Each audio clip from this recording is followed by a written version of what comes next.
Reggae interviews. Word sound power.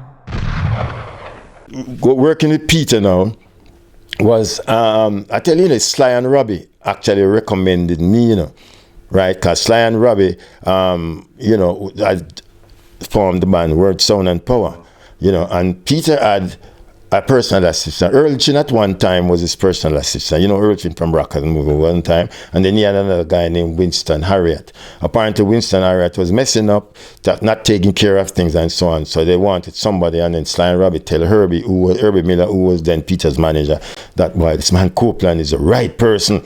He was a Boy Scout. I know him for years. He can cook. He can take care of everything. And this is good for Peter. So when they called me now, I looked at it, I said, wow, this is a challenge. Peter eat Ital food and so on, I've never cooked Ital food, and be associated with that kind of thing. But I took up the challenge because I love challenges, that's the only way you can progress in life, is to face challenges, and when you overcome it, you sit and smile, And I remember when I started work, that's 1977. I started working with Peter then. Then we had a gig at Martha's Vineyard in Massachusetts where Carly Simon lives. Nice place and thing. And there's a lake behind the complex, So Peter loves fishing, because he loves the water. Peter was born in October. So the bush doctor in Africa told us that Peter is associated with water, right? When we come to the African part, you're going to learn some things in me and Peter in Nigeria. So Peter went out on the lake fishing. And he was fishing, because he loves to catch fishing. He used to wake me up 5 o'clock in the morning. Every Sunday morning, we're going to a Greenwich farm and stay down, we catch fish. And then we'll go up to his house in Stone Hill, right? And then him steam it. Him teach me how to steam fish with crackers and okra, and so on. And then we cook. See man lie down and sleep the whole day Sunday, and then he drop me home back. So I had, had this kind of knack. When him come back about 12 o'clock in the night, the man bring back a ton load of fish, and just throw them in my room. I said, boy, steam them up with me with crackers and thing, right? I didn't know how to do it then. Luckily, my mom was in New York living. I had to call my mom on the phone. I said, Mommy, tell me how to steam fish with crackers and okra. Why are you cooking those things? I say, well, I'm working with an artist named Peter Tosh, and him just eat Ital thing. What do you mean by Ital? I said, no salt. How can somebody eat food and do on the salt? I said, Mommy, just tell me how to go about it. And she instructed me while I set up all night and I steam up the fish them and everything, man. Peter get up in the morning.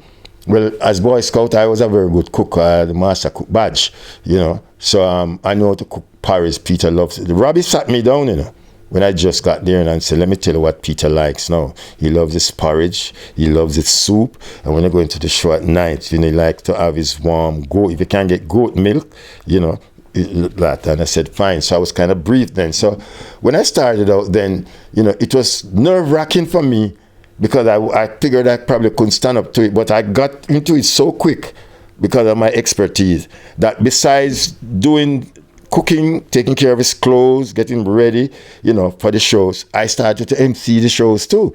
Because sometimes Sterling would do it and Sly know that I'm good at that. So I said, Abdul, take the mic, no man, you know officer man. Cause remember Diamond Story in 76 are you?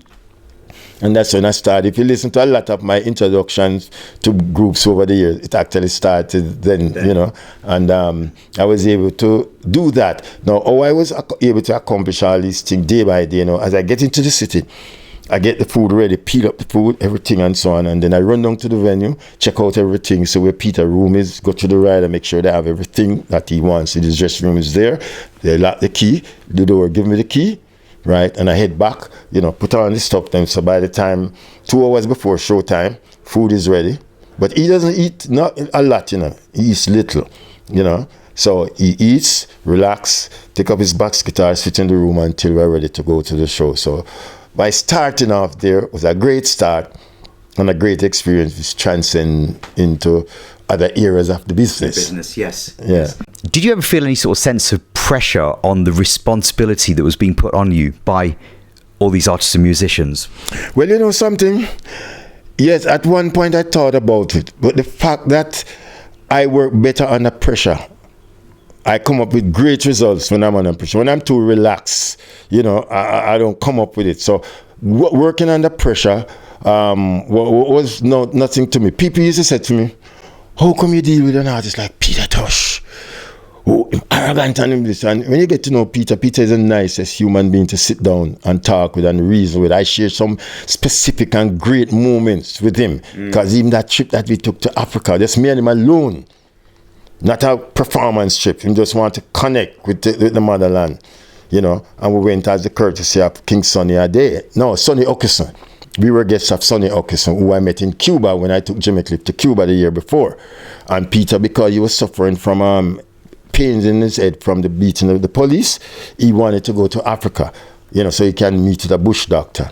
And that experience alone, man, is something that opened my eyes. Because I myself, when we went up to Benin Mountain, you know, to meet with Sonny's father, who was going to take us to the real bush doctor, because we went to a fake one before, you know, who asked for 60,000 naira to read up Peter, you know, and so on, and tell me things. And I said, Peter, this guy don't look real. But Peter was just anxious, you know, because the first trip to Africa, you know, and so on. And we encountered so many things before that point. You know, we're going through about 8 roadblocks. And soldiers them stopped when, Mr. Tosh, and then let me through about the last roadblock, about the 9th one. Man, Mr. Tosh, and give them cassette, sign autograph, and he put it through and took out empty gun and said, must come out of the car. We ended up at the police station in Lagos, which my book has that whole complete story. What went down there at the police station. So, you know, I spent a great time with Peter in Nigeria. So, you know, that experience is in the book too. Yes. So I do have to elaborate on it and so on. But that was a learning experience that he was able to tell Peter of things that I never know. And tell me about things that you never know. Him just read your Peter when you walk inside and say, you, people think you're crazy. But you have some poison in your head that needs to come out. You should never go with a yellow woman. It's me, my thought now, you know. You should never go with a yellow woman. Destruction is going to reach you. I start nervous. Sonny, oh, he's a yellow woman. You know, which is a white person, you know, and thing. But we learned a lot with him and the bush doctor.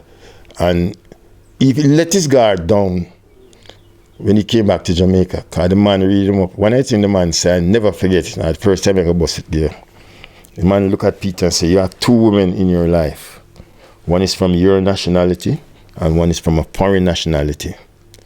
One of them is going to take you to your grave. I'm going to give you something to wear around your waist that none of the 2 of them must see it. At the time, Peter had Marlene and the man Melody come from Boston. When the man said that, you know, me just frightened now, you know. Because I said the man just don't know and just read him up, so. And there was story in the book, the thing that him gave him, and then it ended up, when you look on the Mama Africa album, which I show you in a minute, right, with the thing, it wrap around Marlene's head, right? So that experience made me know how to deal with toughness. Reggae interviews. Word, sound, power.